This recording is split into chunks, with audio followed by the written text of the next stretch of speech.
Now, one of President Putin's closest advisers, the Foreign Minister Sergei Lavrov, has told the BBC that Russia has not invaded Ukraine, and he's repeated the official line from the Kremlin that there is no war, just what is called a special military operation. Mr. Lavrov, who's been at the heart of power in Russia for over 20 years now, was heavily critical of the UK for its attitude towards President Putin and his policies. He told our Russia editor Steve Rosenberg that to classify relations between Russia and the UK as bad would be an understatement. Hello, thank you. How are you? It was the first time Sergei Lavrov had agreed to meet since Moscow launched its offensive in Ukraine. Russia's government has created a parallel reality. Invasion? What invasion? We didn't invade Ukraine. We declared a special military operation because we had absolutely no other way of explaining to the West that dragging Ukraine into NATO was a criminal act.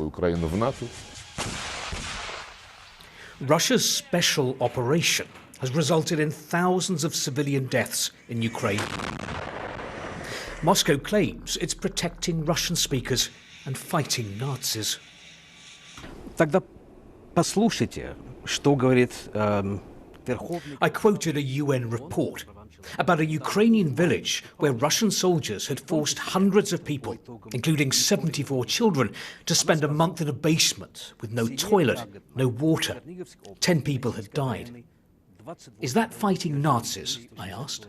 Это борьба с нацизмом. Знаете, к сожалению, и международные чиновники, Unfortunately, it's a great pity, but international diplomats, including the UN High Commissioner for Human Rights, the UN Secretary General, and other UN representatives, are being put under pressure by the West, and very often they're being used to amplify fake news spread by the West.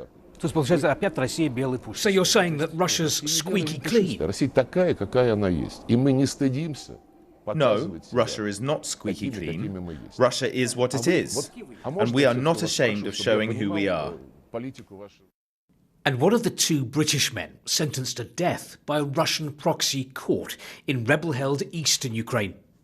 Aidan Aslin and Sean Pinner had been fighting for Ukraine. I tell Mr. Lavrov that in the eyes of the West, Russia is responsible for their fate. Вы не считаете, что этот смертный приговор? Глаза Запада не интересуют вообще. I am not interested in the eyes of the West at all. I'm only interested in international law. According to international law, mercenaries are not recognized as combatants.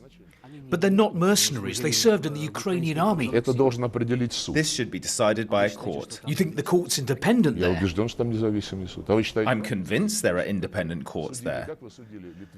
Do you think your courts are independent? And on UK-Russian relations, no expectation of an improvement. Да вы знаете, по-моему, там уже нет никакого поля для... I don't think there's even any room for maneuver anymore, because both Boris Johnson and Liz Truss say openly that we should defeat Russia, we should force Russia to its knees. Go on then, do it. Ну давайте, ставьте. Basically, what Sergei Lavrov is saying there to Britain and to the West is bring it on.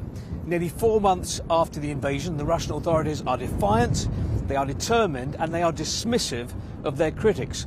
But in that interview, I didn't get all the answers to all of my questions. For example, I asked Mr. Lavrov, would he confirm that there will be no more special military operations or Russian invasions of countries close by? He dodged that one. Steve, many thanks again for that powerful exchange with Sergei Lavrov. Steve Rosenberg, our Russia editor.